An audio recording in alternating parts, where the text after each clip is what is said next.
Doing well, brother. Yeah. Learn from me, brother, Mo. So yeah, just this here. Okay, now, what just surprisingly when I was just making my talk where things came in my thought and I just wrote it down. Um, and discussing with my wife before like Monday it was like I just already starting to make my talk and then I think Wednesday, my wife said, "Oh, this is exactly what Pastor Bob talking over." So we didn't communicate with each other about it, but the Lord knows. That's very nice. Um, good. Yeah, good afternoon, everybody. My talk is about to be an active Christian, not a passive Christian.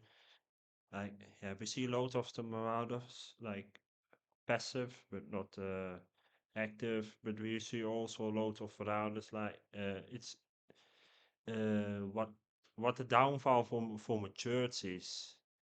The structure from a church is a passive oversight.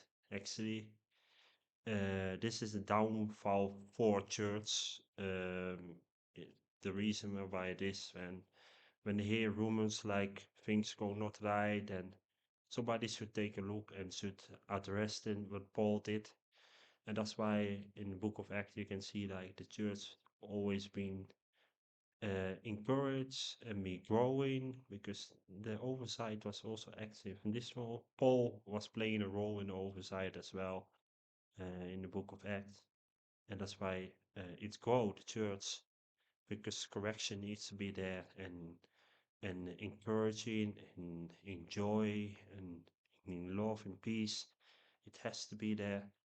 I want to start today the talk with the five wise virgins and the five foolish virgins.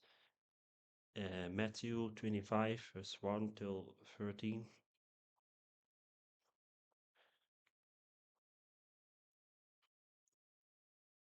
Then shall the kingdom of heaven be like unto 10 virgins, which took the lamps and went forth to meet the bridegroom. Um, and five of them were wise, and five of them were foolish. They that they that uh, there that were foolish took their lamps and took no oil with them, but the wise took oil in their vessels with their lamps. Well, the bridegroom tarried. Um, yeah, keep in mind this word, but I come back on it. When the bridegroom tarried, they all slumbered and slept. And at the midnight there was a cry made, Behold, the bridegroom cometh. Go ye out to meet him. Then all those virgins arose and trimmed their lamps. And the foolish said unto the wise, Give us of your oil, uh, for our lamps are gone out. But the wise answered and say, Not so, lest there be not enough for us and you. But ye ride to them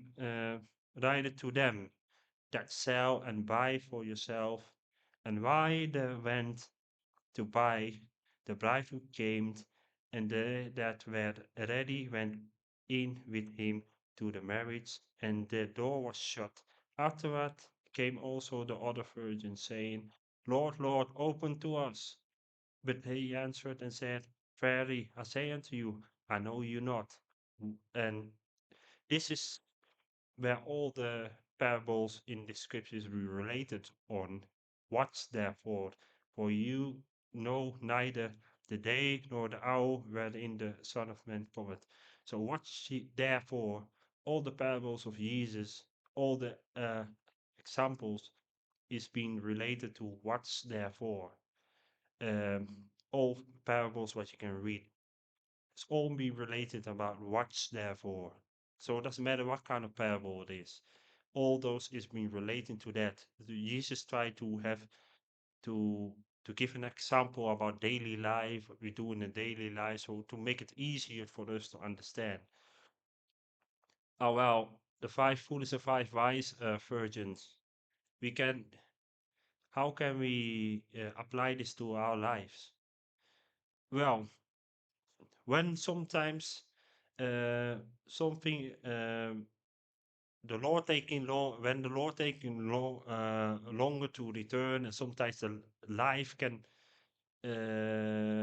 we have not that much opportunities like what we got normally, or maybe preaching the gospel or think that we still active busy. We're not got much opportunities because maybe time being or situation being or things are going to be changed. But with the five foolish one, they just sit down back and just let the things happening and just eventually stop praying and completely stop with preaching because it get comfortable the life because there was not much thing there's still preaching but not so much like used to be, so it's easy for them to get in slumber.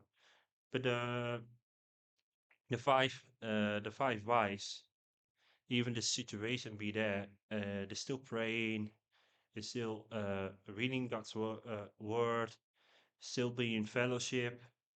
They were wise.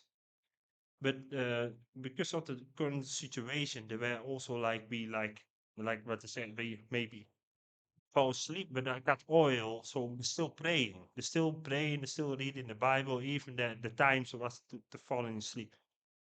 Um, when when Jesus come back, then the five foolish try to make everything right with the Lord, try to pray, try to read the Bible. Suddenly they come to a fellowship. Suddenly they try to preach again, but it's too late. It's too late for them because that's what it means. Like the buying oil, they try to buy an oil so they try to trim up the lamps and in a fire. So they try to make it right with the Lord when the Lord returns. But that's too late. And the five wise were watchful, even the situation where they got both the same situation. They were watchful. That's why they made it.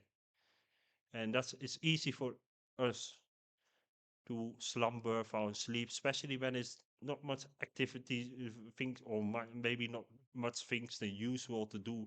But no, it could be quiet times sometimes, and those are the dangerous times. Easily to fall asleep, and then suddenly when the Lord, we don't know when the Lord returns, and then suddenly we try to make it right, and then it's too late. Because when the bridegroom comes, they try to make it right around that time. So when the Lord return, there are people who try to make it right. Then they try suddenly to pray again, reading the word, try to preach the gospel again, like when the Lord returns. But then it's too late. So we always need to be watchful, especially in those times. That is more little bit about five virgins, so that to give them more better understanding about it. It's in parable, so it is for us to make it easy to understand. Um, I can, there are a couple more scriptures related to that. And Jesus also using the same word. Matthew 24, verse 46. Yeah, we start verse 46. 24, verse 46.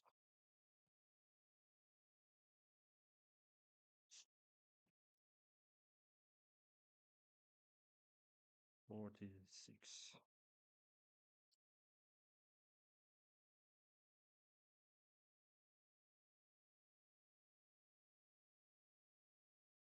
Okay, we start first. Oh, actually, we start with 39 because that thing is when I come back later on. Um,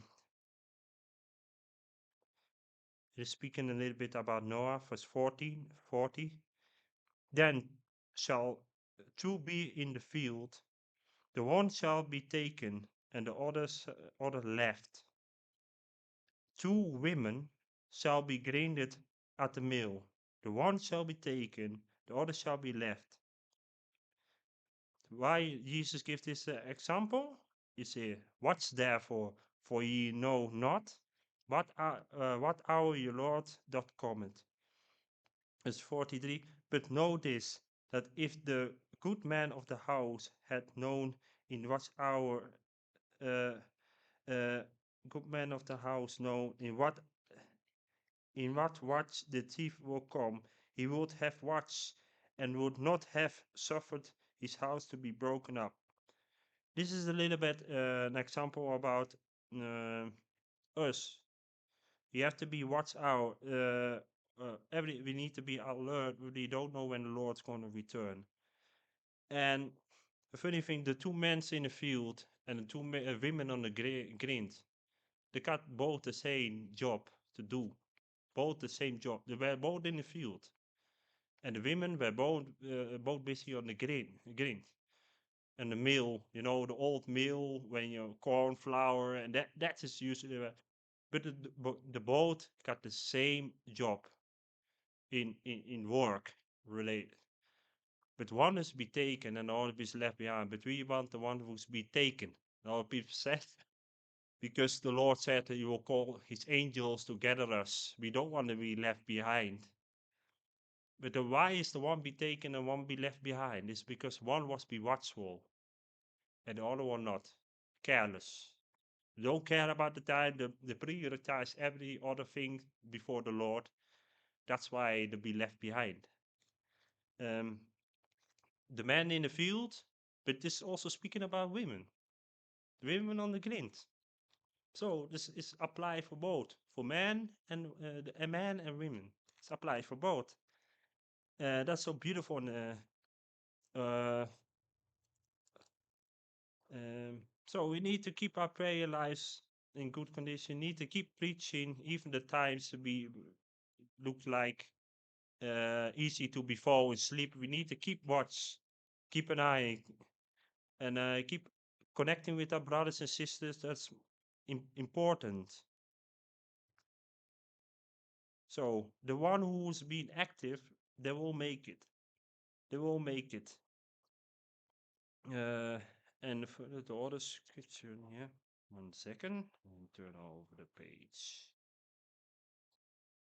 Yes. Yeah. So it's not only speaking about men, it's speaking about woman and man. So both can be doing the job, but one is alert and the other one not. So the Lord's warning. Uh, I read it in an amplified and Luke 22, verse 44 till 46. Um, and being in agony, deeply distressed, and acknowledged almost to the point of death, he prayed more intently, and his sweat became like drops of blood falling down on the ground. When he rose from prayer, he came to the disciples and found them sleeping from sorrow. And he said to them, why are you sleeping? Get up and pray that you may not fall in temptation. So it said in Amplified, they were falling asleep because of sorrow. So it is dangerous, but sometimes things can make us so sorrow that we forget to pray, forget to read in the Bible, or it makes us so sore for the circumstances that we even don't want to attend the meeting or don't want to preach the gospel anymore. But the Lord said, be you why are you sleeping? Uh, get up and pray, so that you may not fall into temptation. So sorrow can overtake us so much that we completely stop praying, going to the meeting, preaching the word. That we been a passive Christian, but The Lord's advice is to just get up and pray, and that so that you're not. If you keep in that situation, you will be found in temptation. So it's easy to slip away by the wayside. It's easy when the Lord returns to be one of the five foolish virgins.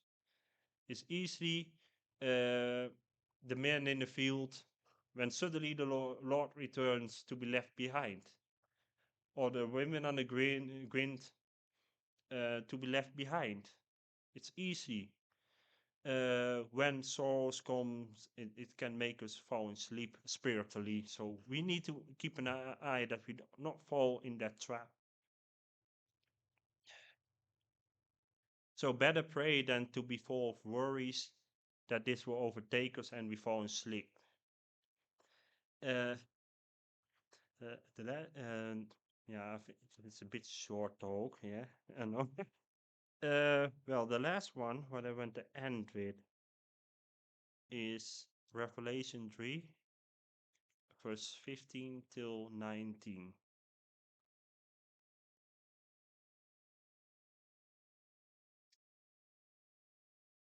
15 till 9. Revelation 3, verse 15 till 19. I know thy works, that thou art neither cold nor hot. I would that thou wert cold or hot. So then, because thou art lukewarm, neither cold nor hot, I will spew thee out of my mouth. Uh, because thou said, I am rich, and increase with goods, and I have no need of nothing, and knowest not that thou art rich, miserable, and poor, and blind, and naked. I counsel thee to buy of me gold tried in fire, that thou mayest be rich, and white raiment, that thou mayest be clothed, and that thy shame of thy nakedness do not appear, and anoint thine eyes with eyes of, that thou mayest see. As many as I love, I rebuke, I chase. Be zealous, therefore, and repent. So the Lord don't want us to be lukewarm Christians. So like what I said, one time we go, the other time we are too lazy to go to the meeting or to prayer or to reading the word. Uh, that's and all the time is just to to be active. That's a little bit about lukewarm. The Lord don't want that. So cold is the opposite of hot. Cold is totally non-active anymore, nothing to do, to just totally uh, quench the spirit in us. But hot is just being fire for the Lord. So the Lord don't want lukewarm people. He said he better want to be completely do nothing or just be completely inside of the uh, inside of it, doing his business. So that's what the Lord wants. And the Lord warned us and said, This warning is not only for them. This warning is called for everybody, everybody." Um, so yeah, okay, yeah, and so lukewarm is also like when one time we said like, oh, the television or going shopping or working is more prioritized than on fire for the Lord. Like we are just too lazy to, and then the other time we completely want to do the things, and then the week after we come in the same the same relaxed situation, and then the other day we going up again. That is like lukewarm. So up down up down up down. So on fire for the Lord, then not on fire for the Lord, then not. The Lord don't like it, and want us to not be in the situation, because He said like better you can seek the Lord and and and get close to Him, and and and get the raiment, white raiment. We receive the white raiment. Uh, we will receive the white raiment eventually. Um, the when the Lord gonna return, the real crown gonna be on his head, and the new and white raiment. But the spiritually white raiment is we washed completely by the Holy Spirit. Uh, we have to keep it white and not fall in temptation, so to get spotted on our white raiment. Um, so we have to stay active because the Lord requires this from us. It's easy to fall in the trap of the five foolish virgins. I don't believe that they didn't uh, they didn't did like one day they were active and the other day they were foolish. I believe it came over time when situations be changing that they fall in sleep and they stop praying. Because I don't what I saw in the years that I've been in the Lord, that has never been in one day. It's always been like it's going one period of time and they suddenly fall in sleep and they suddenly disappear. That's what my experience is then most of the time with people falling away. Like it's not going one day to the other. It's been taking time, and then suddenly you see the degrading in the Lord, and then suddenly the falling away, they lose the salvation. Yes, they lose the salvation if they're not picking it up before the Lord. But the example is in the five foolish and five wise is we never know when the Lord's return. It could be today, it could be tomorrow, so we always need to be watchful. We cannot let ourselves be in that fall like, okay, today we'll fall in the way and tomorrow and pick up. We need to stay alert because before we know the Lord returns, and we must be prepared for the day, and we must not think in ourselves like, oh, the Lord take long for return. I have time to fix this before the Lord returns. I have time to fix that before the Lord returns. No, let's fix it now because we don't know when Jesus is coming back. We better be watchful than the door has been closed and we try to knock on the door and Jesus is gonna say, I don't know thee. This better be watchful every day. And I cannot leave it by this. Praise the Lord.